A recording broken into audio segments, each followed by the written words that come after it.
So back in the 1990s, Farm Foundation created an award to honor the past president of Farm Foundation, James R. Hildreth, by celebrating scholars who made significant impact on the fields of food and agricultural policy. We are so proud to bring that award back, as well as introduce 3 new categories and winners tonight. Thank you everyone who nominated and selected tonight's honorees. We had a large pool of remarkable people and companies nominated for these awards, and truly wish we could celebrate them all. To help us with these awards and more, it's my pleasure to introduce to you Mr. Pat Haggerty. Some of you may know Pat as a journalist from Washington, D.C., or you may also know Pat from his unplanned role in the Borat movie. We know him as a good friend of ours who is kind enough to lend his time and considerable talent to help us tonight. Thank you so much, Tim, and I'm very, very pleased to be here tonight. I'm very pleased to be part of the Farm Foundation because Farm Foundation helps agriculture, helps producers, but the Farm Foundation only really affects 2 groups of people, producers and those who eat. It doesn't affect anybody else. Our first award is the R.J. Hildreth Public Policy Award, which has been awarded to Joe Outlaw, a Regents Fellow, professor, and extension economist in the Department of Agriculture at Texas A&M. Joe? Howdy. I really wanted to have a chance to express my appreciation for receiving the R.J. Hildreth Award for Career Achievements in Public Policy. I really wish I could be there. I'll tell you a little bit more about that in just a second. But first, I wanted to thank Farm Foundation staff, the selection committee, and especially Brad Lubin from Nebraska for nominating me for this award. It is something that I have thought about a lot in my career because I got to interact with a lot of other people who have received this, and I'll explain more about that later. First of all, I wanted to tell you my excuse why I'm not there. A number of years ago, I volunteered to be a chaperone for a study abroad trip to Scotland, and a number of things happened, Farm Bill and COVID, and it got postponed, and I had agreed and bought plane tickets for, most importantly, my wife and I to go and chaperone this group that was going to include our youngest son, who's also in our department. And so I really couldn't get out of it, even though I thought about bailing out when I got the news. So unfortunately, I won't be there with you, but I look forward to the next opportunity to visit with you at one of the Farm Foundation meetings, and we can hopefully celebrate at that time. One of the things that most people don't realize that haven't been around Farm Foundation as long as I have, which is most of my 30-some-odd year career now, is that Farm Foundation and public policy education in particular has been a very strong attribute of the Farm Foundation. And so in terms of being a catalyst for education unbiased education in Washington and around the country, a Farm Foundation has always been in the lead. Originally, there was something called the National Public Policy Education Committee, which was kind of under the Farm Foundation umbrella, much like the roundtable meetings are now, and where specialists like myself would come together and work on projects that were important to informing Washington and the world. And so it was really neat. And for me, for a young person coming into this many years ago, this is where I got to meet the people that were the best in the profession. And that's why getting this award, my name is going to be listed along with those guys, is such a big deal to me.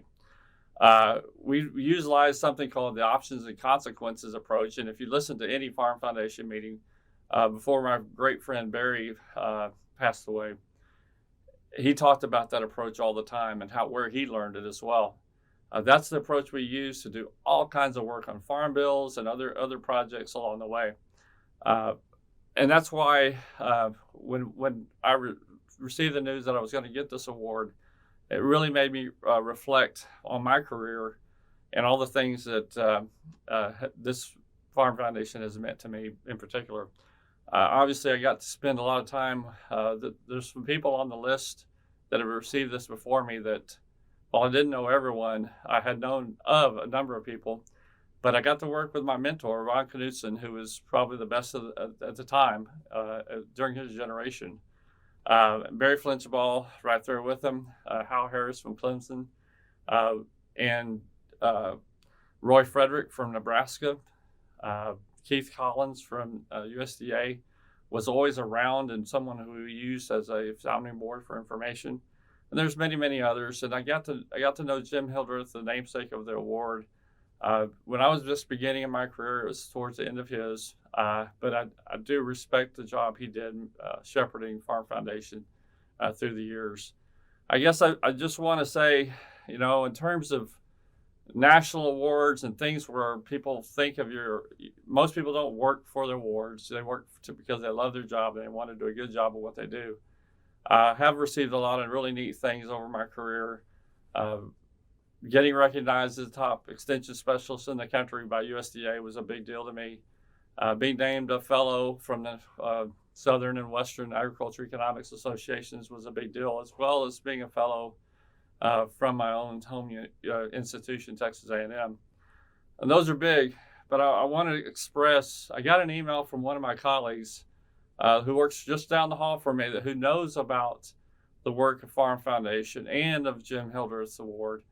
And he sent me a note that I want to read. He said, "Congrats on making the Extension Public Policy Mount Rushmore." And to me, obviously, I don't think that highly of myself, being in the same breath, mentioned in the same breath as those guys is really a big deal to me. So again, thank you very, very much for the award. It's very thoughtful of you to think of me. I look forward to catching up with all of you the next Farm Foundation meeting. And thanks again to everyone from Farm Foundation, the committee. And most, I guess I owe Brad Lubin maybe a beer next time I see him. Thank you all very much.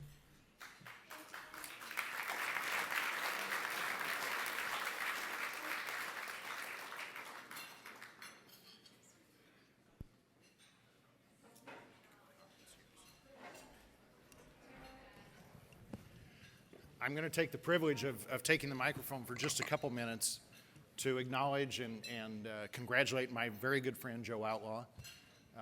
Joe and I were ag economists, policy specialists, public policy education practitioners who grew up over the last 30 years, in large part thanks to the Farm Foundation support of the Roundtable, of the Farm Foundation support of the public policy education efforts over many, many decades.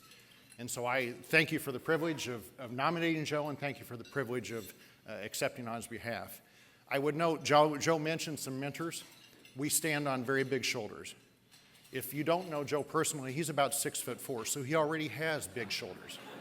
But we stand on very big shoulders, and Joe mentioned mentors like Ron Knutson at Texas A&M, Barry Flinchball at Kansas State University, and many others across the country.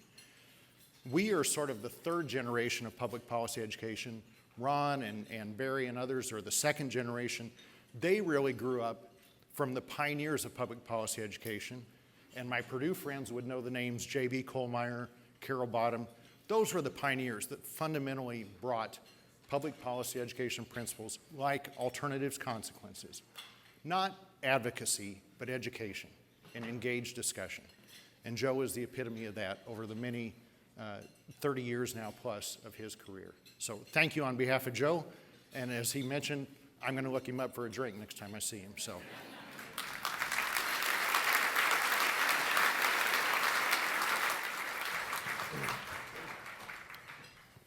Yes, Joe is 6'4". I could have been 6'4". I turned it down.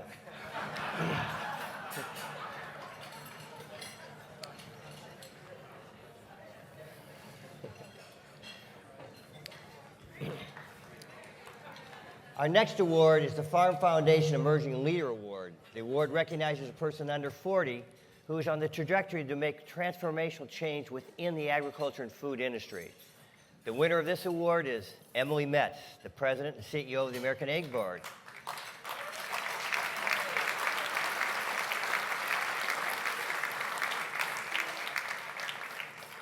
Emily certainly embodies its vision. In his nomination letter, Mark Krause says that the American Egg Board has undergone a top-to-bottom transformation and has embraced the future of innovation. In her short but remarkable career, Emily has worked at U.S. dairy, beef, pork, and poultry farmers, as well as worked as an attorney specializing in food and drug law. She has held communications, marketing, and advocacy positions at USDA, the American Agriculture Alliance, the National Milk Producers Federation. Emily, please come up and accept your award.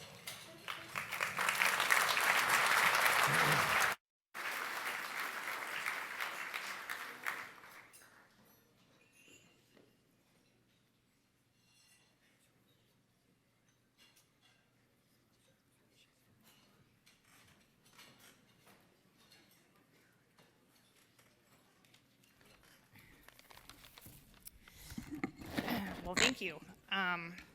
Thank you to the Farm Foundation for this incredibly prestigious honor. I'm very touched and very humbled. I've often described food and agriculture as the career that chose me, as my parents who are here tonight take great joy in reminding me. When I was leaving Wisconsin for college, I remarked that I couldn't wait to never see another cow again. It's funny how life comes full circle, isn't it? I've been blessed in my career and in life, really, with some truly exceptional mentors who have taught me that it's okay to be passionate, to fully lean in, that respect is earned and not positional or demanded, and more than anything, have taught me that leadership is about asking the hard, sometimes uncomfortable questions. It's about challenging the status quo, the assumed, the go along, get along, and looking critically at results rather than activities. True transformation is often less about what you do than it is about what you lead an organization to stop doing or choose not to do. Each of them put me in a position where I was to bring them ideas, and each of them would run me through the proverbial gamut of asking why. It didn't matter if it was a trip to Europe with our board members, a testimony on the Hill, or a staff reorganization. If something had been done before, it was never assumed to be right. Everything, no matter how routine, was up for debate, and if it was the path best taken. I'm forever grateful to Ben Dinsmore, my very first supervisor at the Department of Agriculture and the Food Safety and Inspection Service, to Dairy Management Incorporated. Oopa! Someone's getting, oopa, there we go. To Dairy Management Incorporated's Barb O'Brien, to Secretary of Agriculture Thomas Vilsack, and of course to National Milk Producer Federation's Jim Mulhern, who recently announced his retirement, who saw and opened a huge door for me, and quite frankly shoved me through it. Jim saw something in me that I didn't even see in myself, and truth be told, most days still don't. Thank you for all you have given me, for your trust, and for the lessons that guide me every single day to ask hard questions and focus on impact and results. I, like all of you in this room, count myself very lucky to work in the best industry in the world and to work for the very best people, for farmers. It's been an honor to work alongside some of truly inspirational farmer leaders and for boards of farmers representing beef, pork, and of course, dairy. I'm truly grateful to have worked across the barnyard and now work for bold, proactive, risk-taking egg farmers who value feeding the world and safeguarding a bright future for eggs. I share this award with our board, the farmer leaders that mean so very much to me, and my team, some of who are here tonight, who value asking the hard questions, especially our AEB COO, Mike Koenigs, who always, and I quite literally mean always, asks me the hard questions and is never satisfied with the status quo. I wouldn't be here today if not for my parents, who have invested so much into making sure I had every opportunity to dream big and succeed. Thank you for always supporting me in work and in life. And thank you to my partner, my forever travel companion and best friend, for seeing all of me and loving that person to the moon and back. I hope I can continue to live up to this award, and I'm inspired by the other amazing leaders honored tonight. I hope to continue to make an impact for agriculture and for the next generation of leaders. Sincerely, very much, thank you.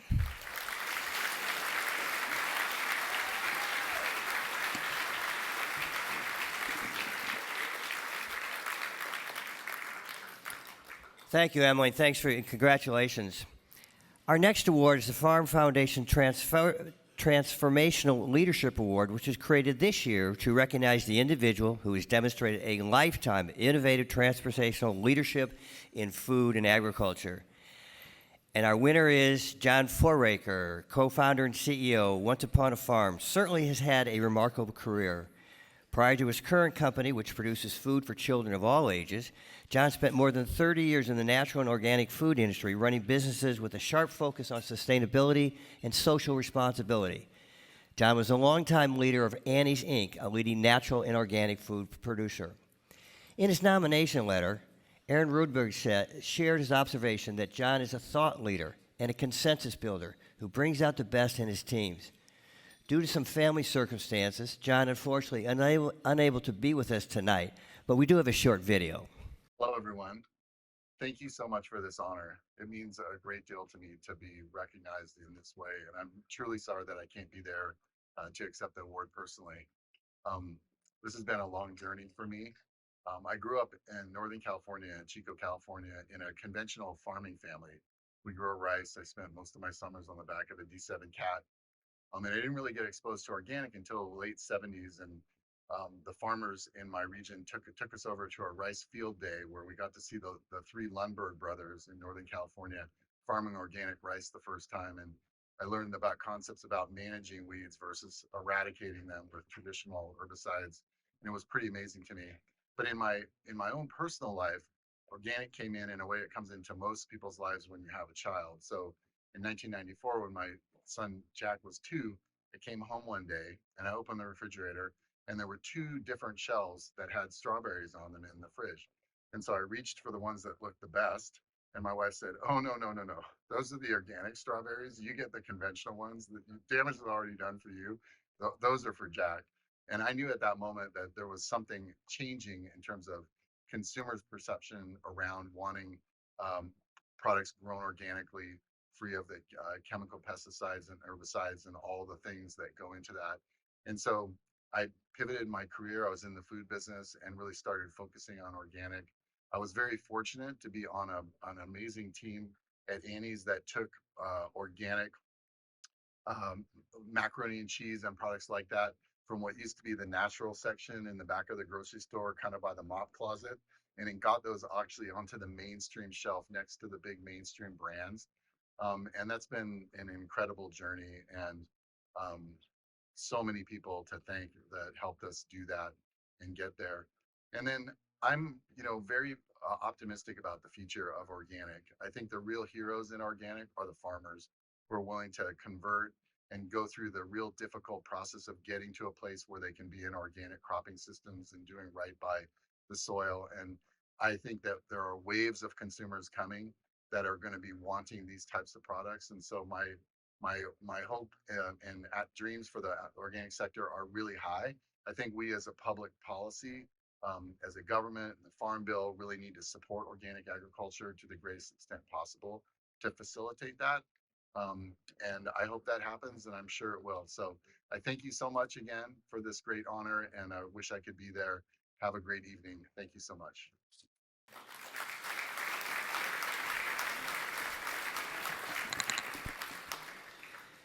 To accept the award on John's behalf, please welcome Aaron Rudberg to his nomination stage.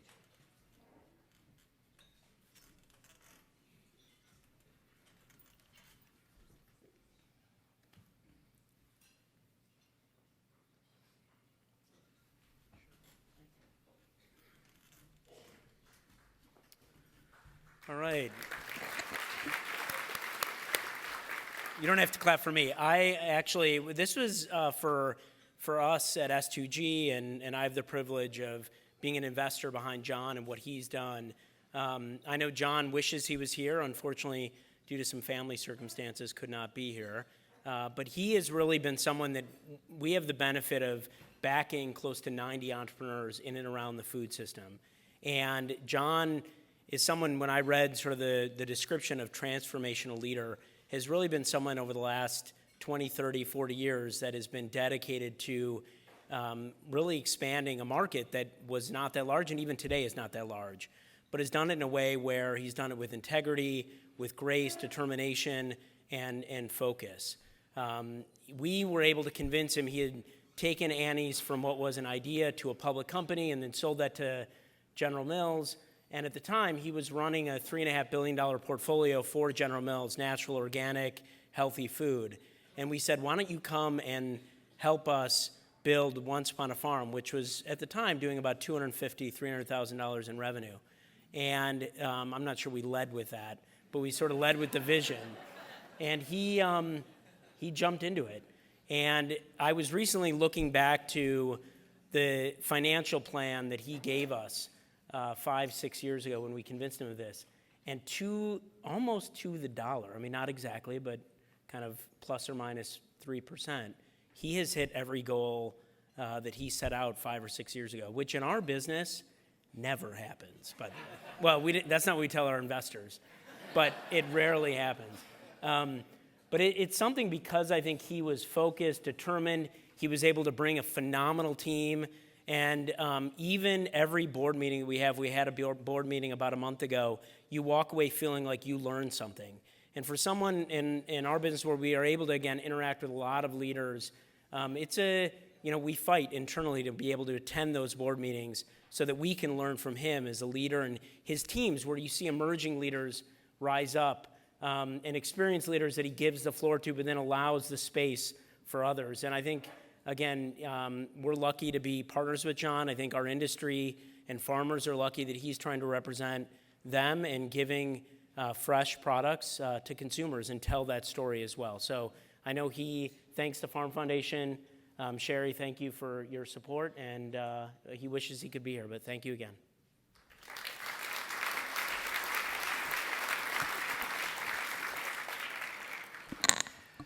Our final award is the Farm Foundation Innovator of the Year Award. 3 wonderful finalists here tonight, and they not yet know who the winner is. I do, but they don't know. We asked the 3 finalists to share a video with us that best tells their story. Let's start with Nate Hedke, Vice President of Innovation of the American Egg Board, who was nominated by Mark Crowell, CEO of Culinex. Nate, please stand to be recognized.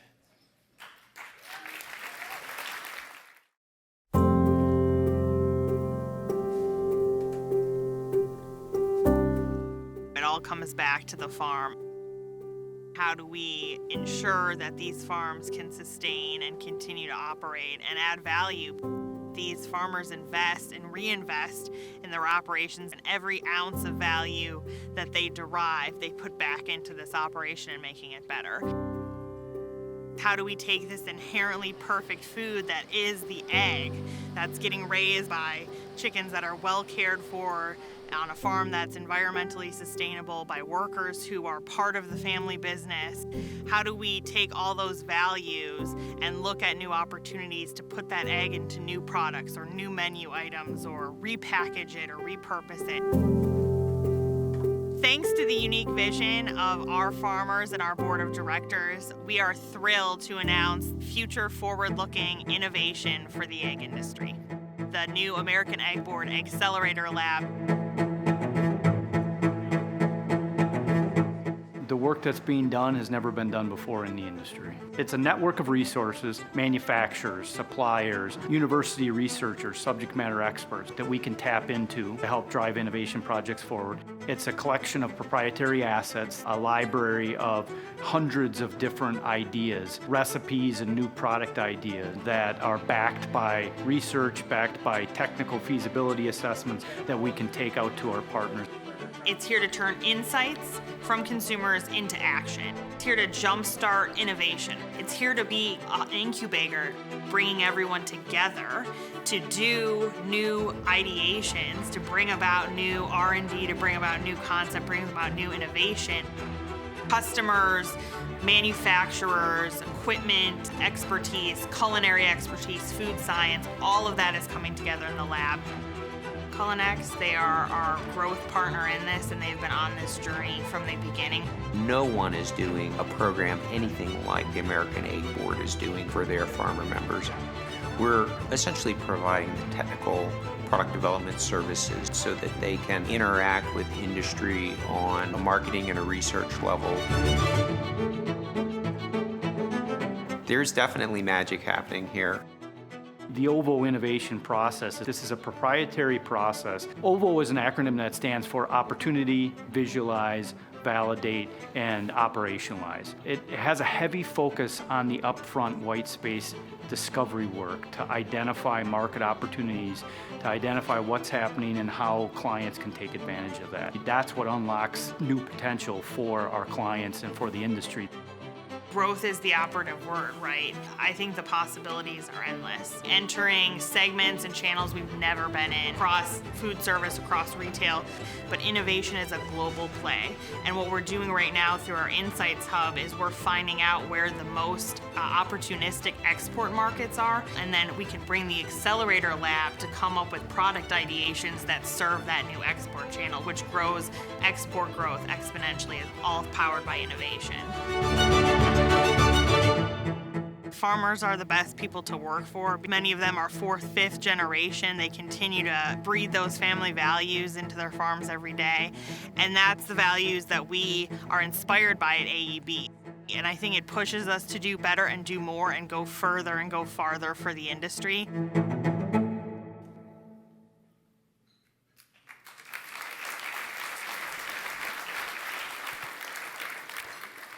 Well, I'm having an omelet for breakfast. Our second nominee is P.J. Haynie III, owner CEO of Haynie Farms Arkansas River Rice, who nominated was Roundtable Fellow Ron Rainey. P.J., please stand and be recognized.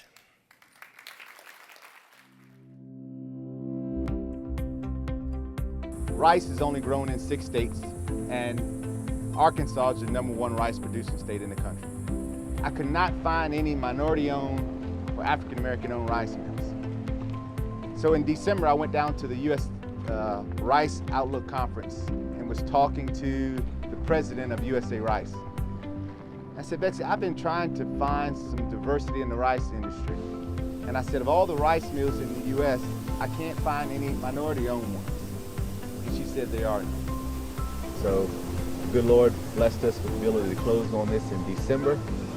We started putting a crew together to operate this thing. There are probably about 40, 45, maybe 50 rice mills in the U.S. Big ones and small ones. We are not the first black-owned rice mill in the state of Arkansas. I have to pay homage to Mr. Ephraim Lewis, a fellow from up around Earl, Arkansas, that I learned about. He was the first African-American to have a rice mill in the state of Arkansas, but he was never able to sell to the food grade business. I'm a 5th-generation farmer from Virginia. My father and I have an operation there, and we also have a salad operation in Phillips County, Arkansas. So I've been farming down here in Arkansas for 6 years. So with the tragedies that happened in 2020 and so many environmental and social goals that so many companies have set for supply diversity, equity, and inclusion, that is an issue right now. And as a farmer, we like the fact that we can grow something, but when you sit down and look at your dinner plate in the evening, the corn or the soybeans or the wheat that we grow on our farms is kind of not directly on your dinner plate. So we're hoping that with your support, that we can help be that supplier for those who are looking for diversity in production agriculture. We understand that it's been a lot of challenge for you, and our goal at the leadership level is really to try to streamline things for you all so it's easier for you to work with the producers like Mr. Haynie. And our job at Washington is to help streamline that. Let us know if there's anything we can do to help you out here in the countryside. Nothing's too small. It might just be that nobody ever raised the issues. And this lady is great, by the way. I'm really looking forward to seeing what's going on here with PJ, because I think a critical part of keeping rural America together and vibrant is this type of value-added production right out here in the countryside. I know he's got some producers that could help if they had some of our resources. Maybe we'll get a chance to talk a little bit about that and the farm storage facility loan needs that we've got. This is the team that can get you there. So I want to foster solutions to make a difference. that's the key. Yep. And that's the only way we can do that, working together.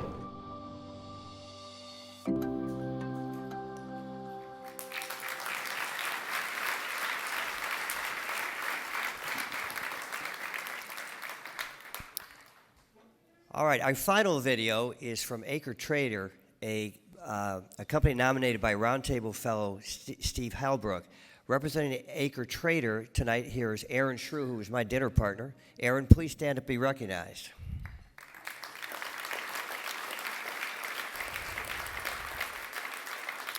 And we have a video. We have launched a new financing model for enterprising farmers and growers who want to build their business on their own terms. We call this our farm sponsor model. So for those operators who want to build their business and increase their acreage under management with full autonomy, you can use our AcreTrader platform to raise the passive equity capital you need, whether that's purchasing land for a development or acquiring an already productive orchard. The key differentiator with our model is that AcreTrader does not serve as the general partner. This is a key differentiator between other institutional investment platforms and AcreTrader. You, the farm manager or the farm operator, have full control and full autonomy over the entity controlling your farm operations. By using the AcreTrader platform, growers and operators get access to a large base of accredited investors who want to invest in productive farmland and who are brought on as capital partners in the operation that you want to build. Outside of that, our farm team will also help you design the structure for the entity that's going to acquire the property, will assist with all financial modeling, and will help you usher the offering through the entire fundraising process on the AcreTrader platform and the investor management after the offering. Please get in touch with our farm team to learn more about how AcreTrader could serve as the potential capital partner for your next project.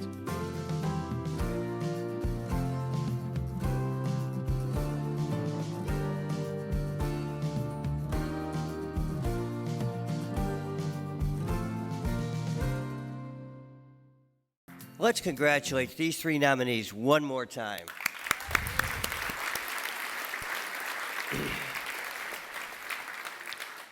Now it's my pleasure to recognize our winner. The envelope, please. P.J. Haynie of Arkansas River Rice.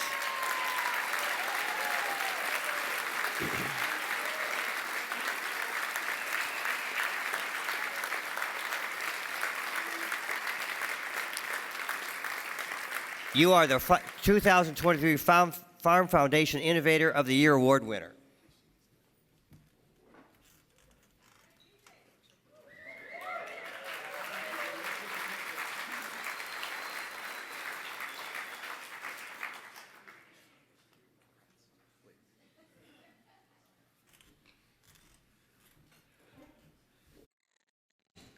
Good evening. I thank you for this humbling experience and opportunity. Congratulations to the other finalists that made it to this level of the program. I'm very humbled to be here and to be able to represent the work that my family has put into production agriculture. I cannot take credit for this alone, for my family is my shield and my sword, and I stand on the shoulders of my father and my grandfather and my ancestors who've allowed me to get to this platform. As a fifth-generation black farmer from the coastal plains of Virginia, the thought one day of being on a stage and in front of you is surreal. Coming from the ancestry of my great-great-grandfather, the first African-American to come out of slavery and purchase land in Northumberland County, Virginia, on September 14th, 1867. Thank you. Thank you. And to be here to represent the legacy of my family is very important. So I thank this organization. I thank you to Mr. Ron Rainey for the nomination, and I thank you for being able to recognize the work that we're putting into agriculture. I'm oftentimes reminded of the industry that we're in, and I'm very proud to be part of the industry that helps provide food and fiber and fuel to the world. And I tell people oftentimes there's no culture without agriculture. I don't care where you go in the world, regardless of your race, religion, creed, or political affiliation, food is the one thing that connects us all, and I'm happy to be here. And I'm happy to be amongst friends and family, and I'm thankful for the opportunity. So thank you very much. I'm very appreciative.